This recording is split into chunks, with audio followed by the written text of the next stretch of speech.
¿Por qué estamos aquí en la tierra y a dónde nos dirigimos? Pues hoy vas a encontrar todas esas respuestas.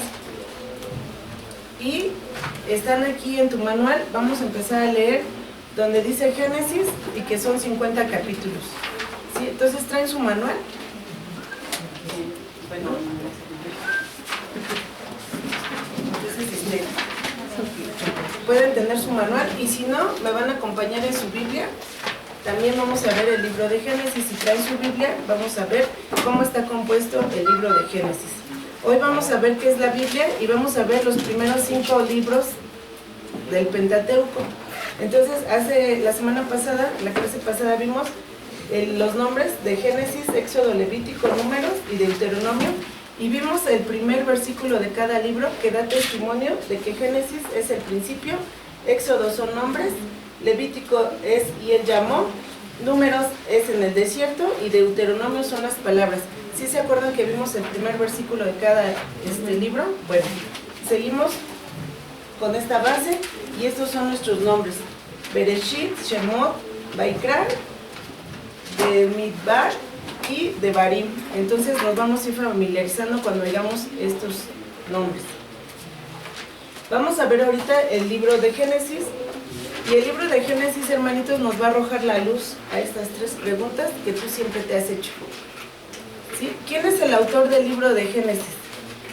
Ya lo habíamos visto en Moisés. De los 5 libros, ¿quién es el autor? Moisés. ¿Sí? Entonces tenemos que, cuando hablamos del Pentateuco, el autor es Moisés. Él no va a cambiar en esos 5 libros. Y bueno, la fecha también, la fecha que se escribió el libro de Génesis fue en 1447 a.C.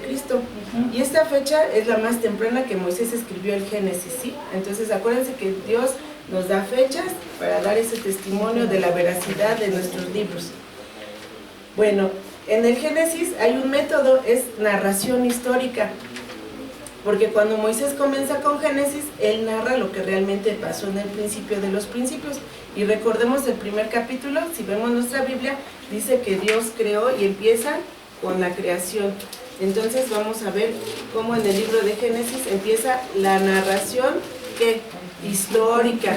Entonces nosotros vamos a ver, ¿quieres saber cómo fue creado el universo? Vamos a ir al primer capítulo de Génesis. Los propósitos del libro de Génesis, bueno, es presentar los orígenes de todas las cosas del mundo creado. Ese es el propósito del libro de Génesis, hermano. Entonces, si tú tienes dudas acerca de los temas de la evolución, de cómo fuimos creados, que venimos del chango, yo no, ¿verdad? Yo paso, no, yo paso, ¿no? ¿Quieren saber los orígenes? Bueno, los encontramos en el libro de Génesis. Todas las cosas que Dios creó. Como dice en el primer capítulo, Dios vio que todo era bueno en gran manera. Entonces, ahí vemos el propósito de presentar este libro de Génesis, que tiene 50 capítulos. También vemos que fue creado todo lo que está en el mundo y la humanidad, las naciones, hermano. Desde Génesis vamos a empezar a ver las naciones. Hace 8 días les compartía que compren un mapa, pero también en tu Biblia hasta atrás vienen los mapas. Y las generaciones que yo te leí, las tribus que te leí la clase pasada, vienen casi en todas las Biblias, cómo están dispersadas en las tierras, ¿sí? Cómo heredaron su territorio, entonces vienen en el mapa. Entonces cuando leas a los hijos de Jacob, ahí vienen en el mapa, ¿sí? Entonces también vemos que las naciones, el origen de las naciones de la tierra, y particularmente vamos a ver que de la familia del pacto del pueblo redimido por Dios, que es la nación hebrea.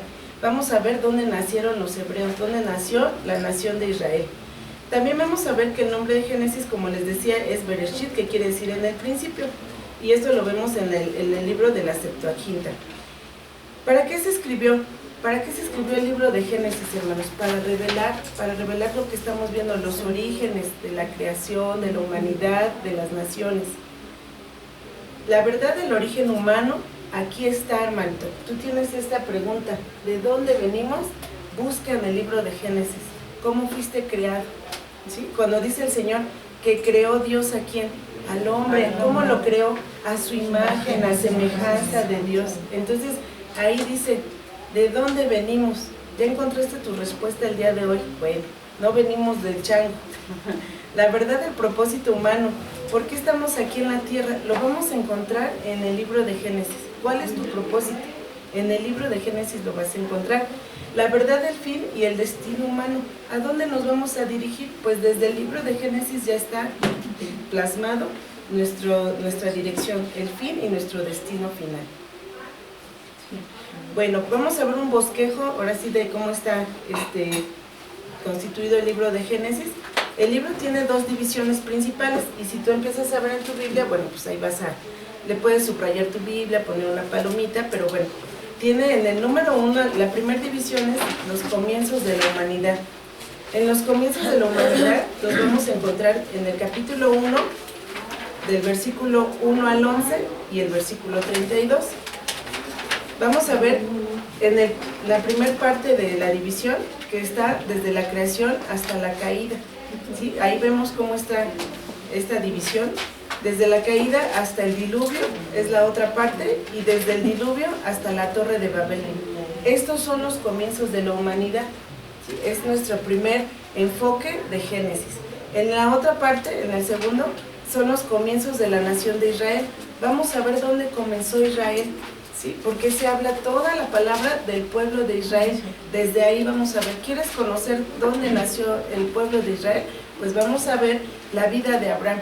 En el capítulo 12 empieza con Abraham, que él era de Ur, de los caldeos, él era hebreo, entonces ahí empieza la nación hebrea, y lo vimos muy por encimita la clase pasada, ¿verdad? Que vimos los hebreos, los semitas, los israelitas. Ahí vas a encontrar estas definiciones. Bueno, en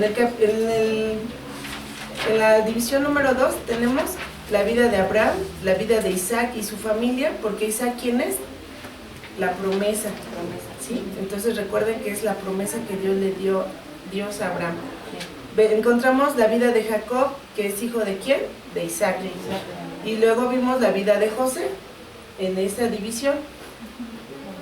¿Cuáles son nuestros capítulos importantes? Bueno, yo les decía, si tú tienes tu Biblia, puedes poner ahorita, en tu manual también viene así como está desglosado los capítulos importantes, y puedes irle poniendo una palomita, un puntito, cuáles son los capítulos más importantes. Del libro de Génesis son la creación.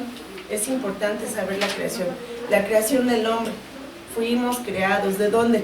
Del polvo y de la costilla, la mujer. Entonces ahí está la creación del hombre. La desobediencia del hombre. ¿Dónde empezó toda la desobediencia? ¿Dónde está la raíz de la desobediencia? Esos son los capítulos importantes. El diluvio. ¿Cuál fue la consecuencia de la desobediencia? El diluvio. Vemos el pacto de Dios con Noé. Vemos la torre de Babel, el surgimiento de las lenguas y las naciones. Dios llamó a Abraham. ¿Cómo Dios llama a Abraham? Agar e Ismael, el surgimiento de los árabes. Es importante, ¿no? Saber de dónde nacieron los árabes, lo vimos la vez pasada. La circuncisión y la señal del pacto, la destrucción de Sodoma y Gomorra, el nacimiento de Isaac, el nombre de Jacob es cambiado a Israel, lo vimos la vez pasada también. Jacob lucha con el ángel en Peniel, la vida de José, Jacob y su familia en Egipto y la muerte de José. Estos son los más importantes. Todo el libro es importante, pero eso nos va a dar mucha luz para comprender el libro de Génesis. Bueno, ¿cuáles son las enseñanzas importantes de estos capítulos? Dentro de estos capítulos, ¿cuáles son las enseñanzas importantes? Bueno, Dios es el creador del universo y es quien lo sustenta y lo gobierna. ¿Quién es el creador? Entonces, cuando vemos las teorías de la evolución, que hubo una explosión y todo eso que ustedes ya leyeron porque fueron a la escuela, ¿quién fue el que creó también esa teoría? Pues Dios, ¿no? ¿A quién creó una explosión? Compartíamos en la clase con el pastor, la nada no produce nada. Entonces hubo alguien que produjo eso, y vamos a ver en el libro de Génesis que Dios es el creador del universo, y lo tienes que tener convencido para que tengamos argumentos contra esas teorías, contra esas filosofías que en la escuela les están enseñando a nuestros hijos. Y si tú fuiste a la universidad, también en la universidad te las proponen, y entonces depende de ti si te las quedas o las desechas con el poder de la palabra de Dios. Y entonces vienen a surgir las dudas, pero siempre la palabra de Dios va a derribar esos argumentos. Siempre, siempre, hermanos. En estas enseñanzas importantes, pues Dios es el creador del hombre, ¿sí? Dios creó al hombre. Lo creó a su imagen y semejanza. ¿Para qué? Para relacionarse con él. Y es importante que nosotros entendamos que desde el principio Dios quiere ¿qué? Comunión, quiere comunicación con nosotros. Entonces, cuando leemos el libro de Génesis, palpamos y entendemos que Dios nos creó. ¿Para qué? Para guiarnos, para darnos dirección, para enseñarnos el camino. El pecado. ¿Qué pasó con el pecado? Bueno, trajo como consecuencias la muerte y toda la maldad que existe en el mundo. ¿Sí? ¿Qué dice? La paga del pecado es muerte. Y por cuanto todos pecaron, ¿qué? Estaban destituidos de la gloria de Dios. Dios siempre castigará la maldad. Entonces, no podemos irnos con esa información que hoy se da en varios lugares, que Dios ama al pecador. No, ¿qué ama a Dios? Ama a la humanidad, pero el pecado lo aborrece, ¿sí? Entonces no podemos decir que esa es una verdad. Dios siempre castiga la maldad y no es porque es malo, es justo. Él es justo, Él es bueno y dentro de sus atributos Él nos hizo ¿para qué? Para su imagen y semejanza, pero el hombre se corrompió, el hombre se echó a perder. Dios es el que siempre toma la iniciativa de redimir al hombre caído. Nosotros no buscamos a Dios, hermanos. ¿Qué dice? Él nos encontró, Él nos amó primero. Entonces siempre tenemos que tener eso y nada de que no, es que yo soy Dios, porque eso es parte de la nueva era y de todo lo que hoy está proclamando las redes sociales y la televisión. Dios cumple sus promesas a pesar de que el hombre las evada, cumple sus promesas. ¿Sí? Dios siempre las cumple a pesar de que tú te quieras salir, ¿verdad? Y vemos el ejemplo en todos los hombres de la palabra de Dios. Él siempre cumple su promesa. La voluntad de Dios es que sus hijos vivan por la fe en Él. ¿Qué dice la palabra de Dios? El justo por la fe vivirá. Entonces, ¿qué es lo que nos da vida? La fe. Entonces tenemos que vivir con fe. Por eso les decía, las circunstancias que estés viviendo y que tengas, la fe. Sobre todo la fe. Y hoy vamos a ver más amplio este principio. Dios usa a quienes desea usar, no importa su condición social, edad, influencia. Aquí vemos, gracias a Dios, en este instituto jóvenes muy pequeñitos y adultos mayores. Entonces Dios no tiene edad, Dios quiere cumplir su propósito en nosotros, ¿no? Entonces, gracias a Dios tenemos de todas las edades y lo vemos aquí en esta iglesia palpable. Dios es realmente conocido por las personas que creen absolutamente en Él. Conocemos a Dios. Dios saca de las experiencias malas del hombre algo bueno para cumplir sus propósitos. A pesar de los errores, siempre hay algo que aprender, ¿no? Corregir, enmendar nuestro camino. Dios no necesita ser ayudado porque Él es un Dios omnipotente, omnipresente y omnisciente. Bueno, el versículo clave del libro de Génesis es: en el principio creó Dios los cielos y la tierra. Este va a ser nuestro versículo clave. ¿Sí? Entonces, si lo quieres subrayar, si le quieres poner en tu Biblia, el versículo clave de todo el libro es: en el principio creó Dios los cielos y la tierra. Este es nuestro versículo de Génesis. Bueno, la voz hebrea traducida para Dios en este versículo es Elohim y significa el fuerte, el eterno, el Dios trascendente, el Dios lejano antes de la creación.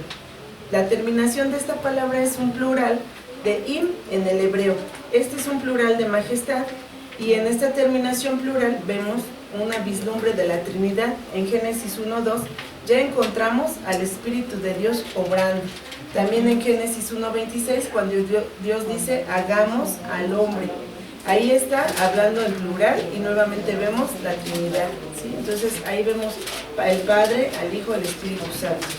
La palabra Elohim se usa 35 veces en Génesis 1, del 1 al 2 y en el versículo 3. Francis Schaeffer dijo: el universo tuvo un principio personal según el alto orden de la Trinidad. Esto es antes de en el principio. Lo personal ya estaba, amor, pensamiento, comunicación existían previo a la creación de los cielos y la tierra. Esto está en su libro de Génesis en la creación y espacio. Vamos a ver ahora el libro de Éxodo. Avánzale ahí en tu manual. Vamos hasta donde está Éxodo. ¿Quién es el autor? Moisés. Igual nuestra fecha fue en 1447 a.C. Tiene otro método igual de narración histórica, algo de poesía por el canto de María en el capítulo 15 del libro. ¿Cuál es el propósito del libro de Éxodo?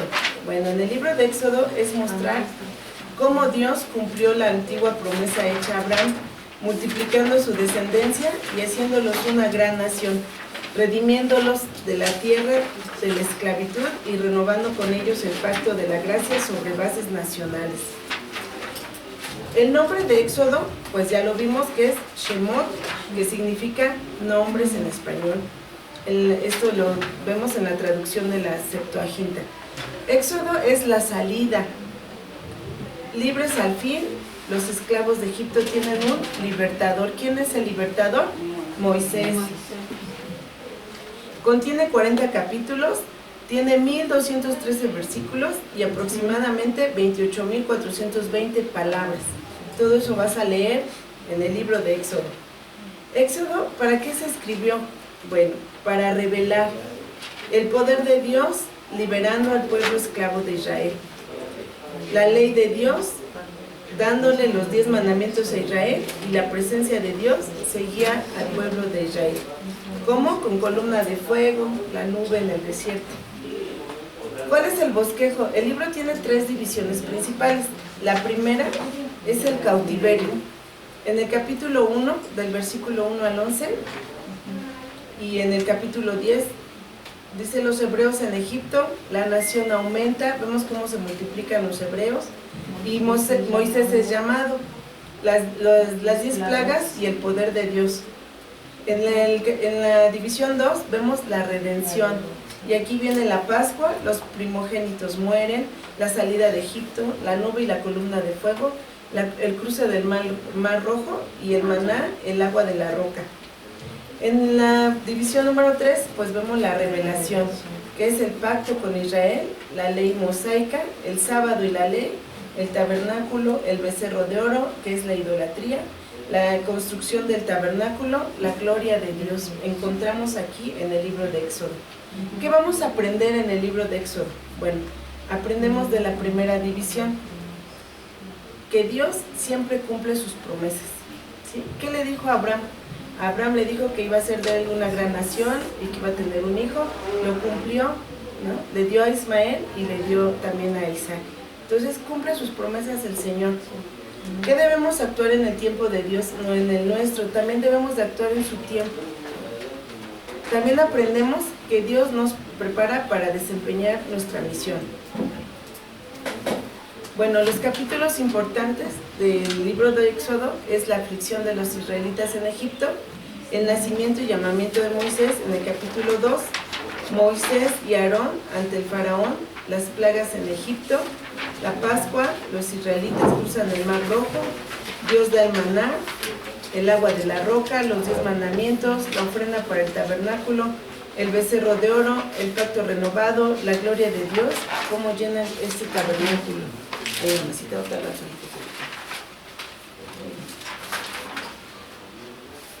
¿Cuáles son nuestras enseñanzas importantes del libro de Éxodo?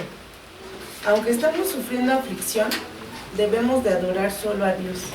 Es algo muy importante que tenemos que tener en nuestra vida, ¿sí?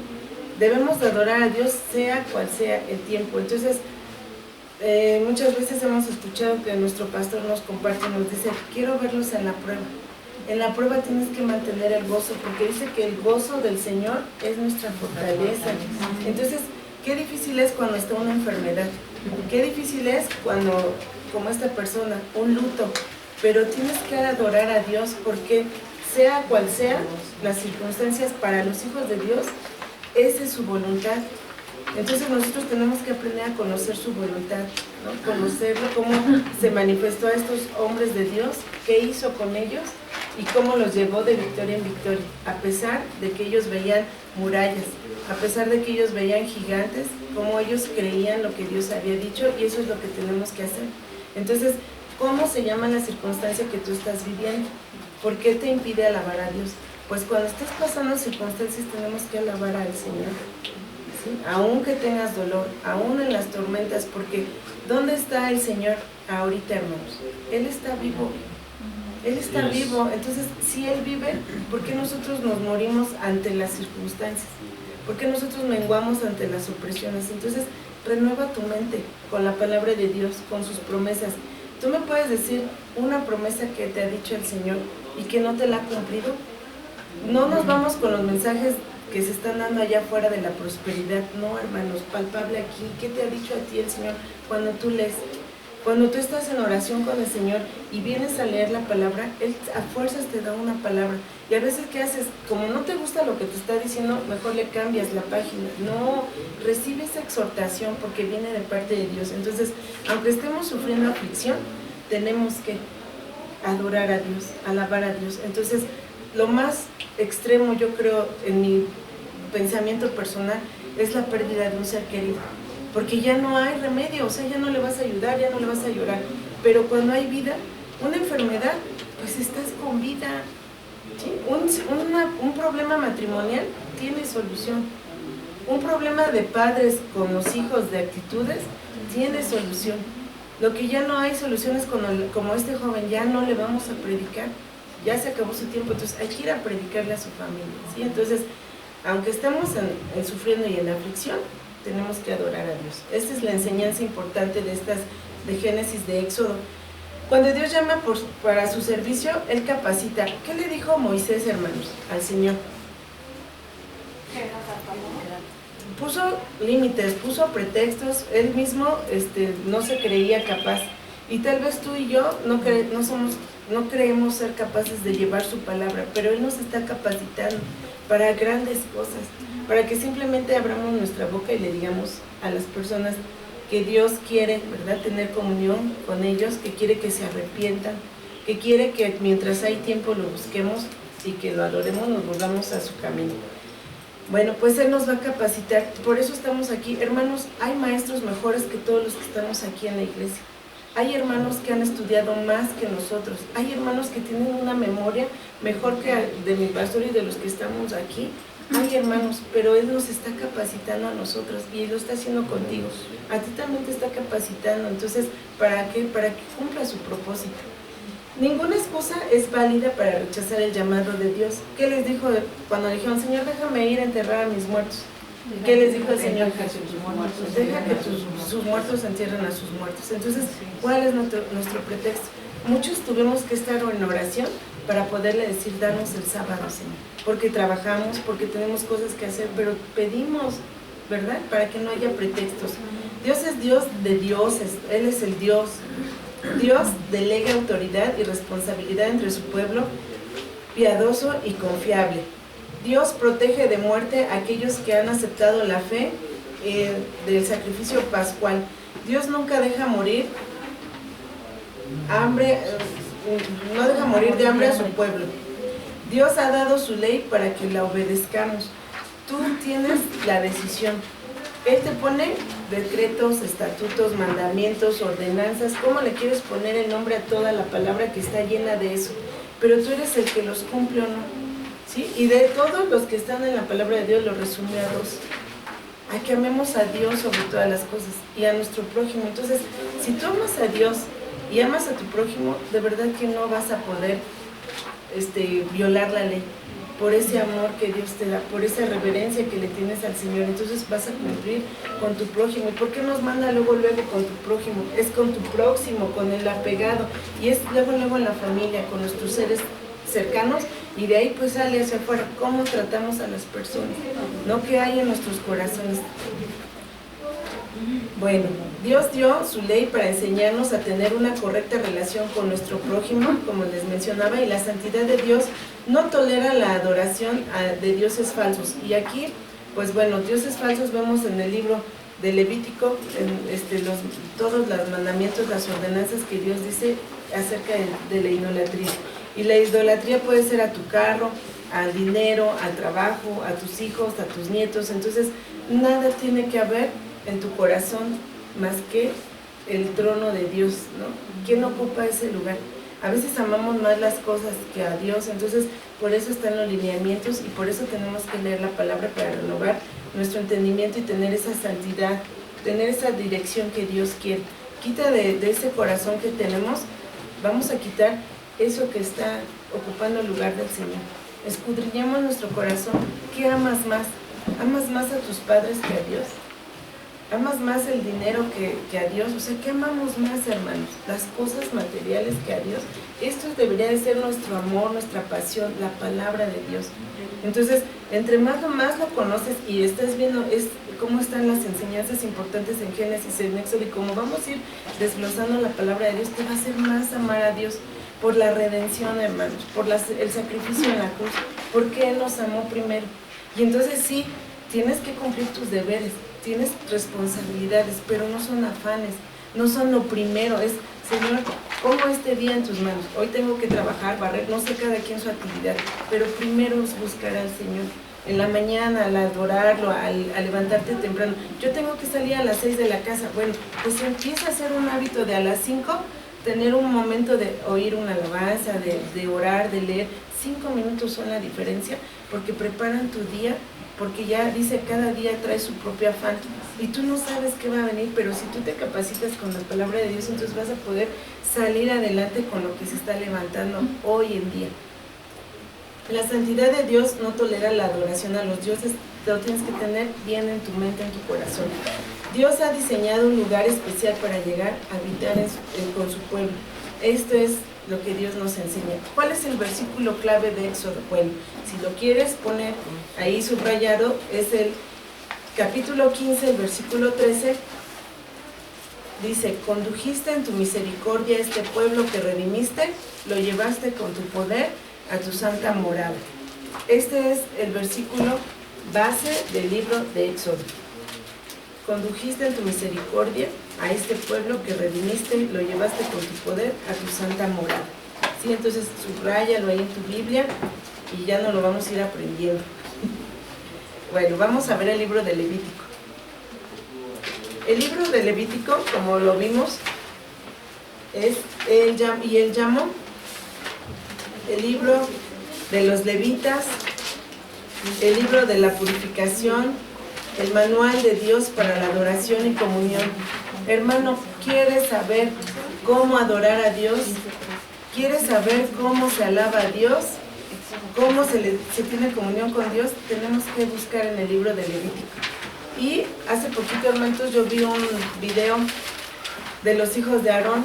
En video vi cómo ellos fueron y ofrecieron incienso antes de tiempo y todo lo que viene ahí narrado en un video.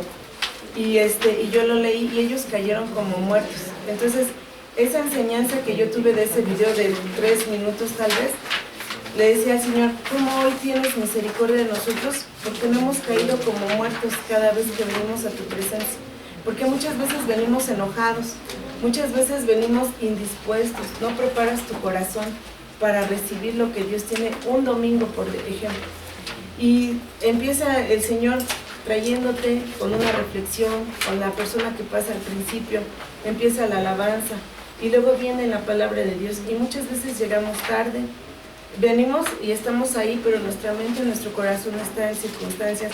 Tal vez venías enojado con tu esposo, tus hijos o tu familia, con el hermano que no quieres ver. Entonces, el Señor está viendo tu corazón, Él sí lo está viendo, y tú no tienes ese temor, y nos paramos delante de la presencia de Dios y levantamos nuestras manos, pero no hemos dejado que Él escudriñe nuestro corazón y lo limpie y nos quite todo eso que hay, amargura, enojo, odio, rencor, lo que se va sembrando, y no caer como muertos. En ese tiempo, en el libro de Levítico, cuando tú lo sigas leyendo, vas a ver cómo estos 2 varones que Dios había dedicado para ser sacerdotes y ofrecer ese incienso, cayeron como muertos. Y entonces hoy nosotros tenemos su gracia y su misericordia y abusamos de su gracia y de su misericordia. Entonces llegamos tarde o no venimos, ¿verdad? Por eso les decía, ponemos en primer lugar otras cosas. Entonces vamos a aprender para alabar, para adorar, para tener comunión con Dios. Hermano, vamos a leer el libro de Levítico. Y si nuestros hermanos que hoy son cantores, que hoy son levitas, que hoy son salmistas, oremos para que ellos echen un clavado a este libro y nos ministren de una manera mejor, nos guíen, ¿no?, a esa adoración con el Señor. Levítico es uno de los libros más difíciles de leer de todo el Antiguo Testamento.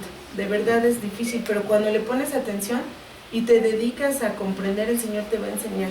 te va a dar iluminación.